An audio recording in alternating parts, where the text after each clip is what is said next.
Here we go. So what did femtocataract offer me over phaco? This is something just to start discussion because there are many potential advantages of femtosecond laser refractive cataract surgery.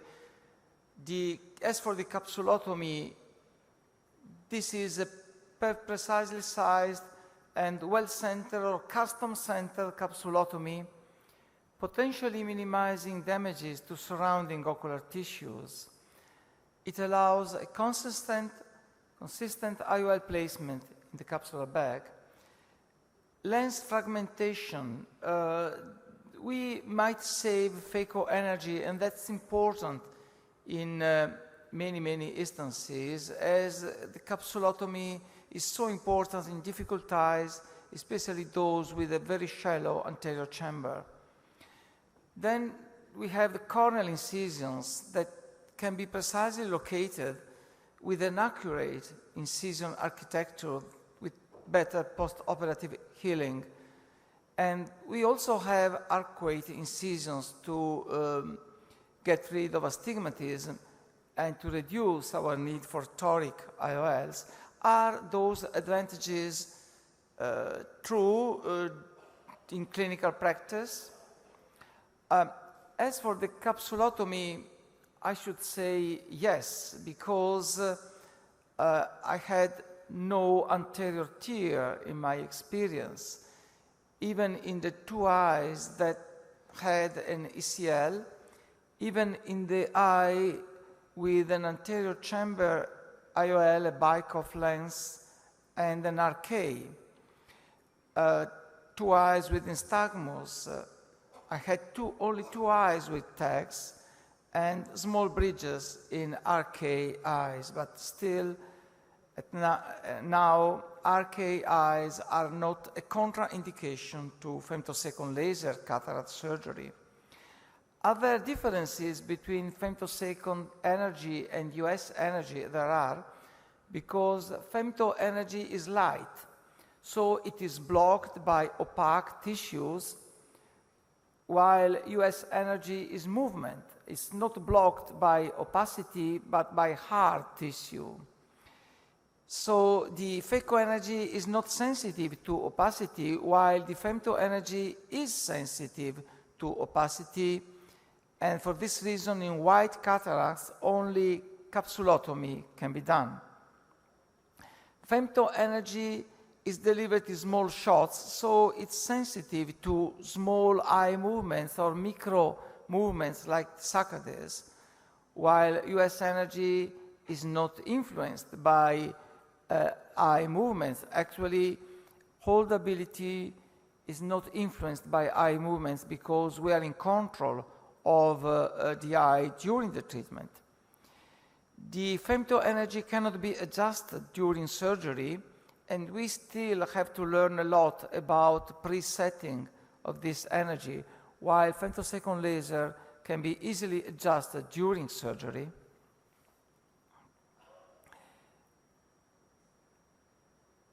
Please, okay, Pete, okay. Perfect. So are we saving energy with femtosecond laser? Yes, we are saving the mechanical energy that's required during the phaco chopping or grooving of the cataract for the Quarner technique. So there is less stress for the zonula. And then we save ultrasound energy, and about 40% of it, especially in grade 2 and 3 cataracts, because with very soft cataract and with hard cataract, very few of the phaco energy we usually employ is saved by the femto laser. These are my data. This is my data about comparison phaco only or femto phaco in grade 3 cataract. I didn't have any improvement or any energy saving in grade 2 or grade 4 cataract. Is laser increasing our times? Yes, it is. However, as machines improve and our ability improves, we save more and more time, and now I think that less than 2 minutes is the regular femto time in most of our eyes. What about corneal incisions? Those incisions are a little bit wider than incisions we get with steel blades, because probably steel blade means tissue elasticity. And as those incisions are a little bit corneal, surgery may be less elegant. However, the architecture of the incision is consistent, and there is some short-term inflammation demonstrated by my friend Mastro Pasqua in Italy. However, those femto incisions heal better in the post-op period, because probably the angle of entrance within the anterior chamber is consistent. Then we have arcuate incisions. Those should be videos, but doesn't matter. And with arcuate incisions, we can correct for astigmatism, thus reducing the need for toric lenses. In my experience, I used the incisions that were opened towards the corneal surface, and I used the Bascom-Palmer nomogram so far. However, the potential of intrastromal incision cannot be overestimated, and so I think we still have to study and to learn a lot about that. With my incisions, I was not so accurate as with toric lenses. With toric lenses, we always get less than 0.5 diopter of astigmatism as a mean, while with femto incisions, I got 0.7. So this is something we should take care of. So with arcuate incisions, we still have to improve and probably to go to intrastromally and to find out new nomograms. Dr. Stevens' nomogram is something we should start with. Did I get better refractive results with femto? Yes, probably because of the reduced zonal damage. I don't know. Because the effective lens position is the same as calculated. Because of more precise post-operative refraction, and actually with such type of anterior capsulotomy, we are expecting better post-operative results. However, I did obtain better post-operative results, but femtosecond laser prompted me to refine every step of the procedure. And we saw today what technology can do to help us with those systems improving toric lens alignment and allowing us to check intraoperatively our post-op refraction.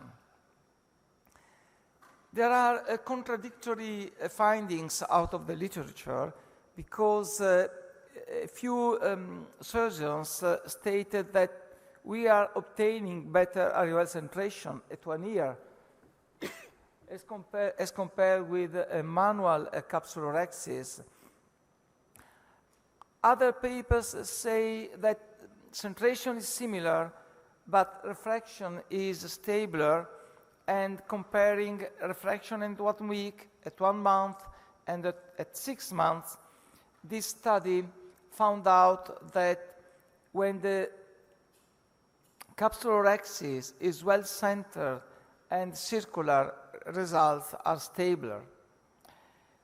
But now we have a European study, and the European Society of Cataract and Refractive Surgeons promoted a study through all Europe called the FLAX study. And the interim results were presented in London by Peter Berry, comparing 2,000 femto and 4,000 phaco procedures. And the outcome was that results were similar, but this study used the Eurico platform, and Eurico platform is not sensitive enough to detect, to pick up small differences. So the similar results as FECO is good news, because the femto is a recent technology that can be compared already with FECO technology, a well-established technology over decades. But definitely, more sensitive parameters are required because the effect of scaling is here. And so I don't think that the final results of this study that will be presented in Barcelona in September will make any difference as the interim results that are proposed in London. Patients, however, are enthusiastic. And actually, I found that there are many reasons to continue with femtosecond cataract surgery. The improvement we are experiencing in the machine, the energy adjustment we are trying to fix, the improved fragmentation patterns that will allow us to use less and less of phaco energy, the refinements in capsulotomy allowing us to center capsulotomy over, for instance, the centration of the patient, the better handling of difficult cases like we heard a few minutes ago, the evidence of improved results over phaco, and the patient's quest for latest technology. And we also quest for latest technology, but because we are questing for extreme precision in our work. And then in Europe, the femtosecond technology is being implemented in public health systems, and this will mean in huge number of eyes, and huge number of eyes will mean additional knowledge and additional improvements. And these improvements will go back to industry for further industry developments, the last reason for me to continue with this technology. And I thank you for your attention.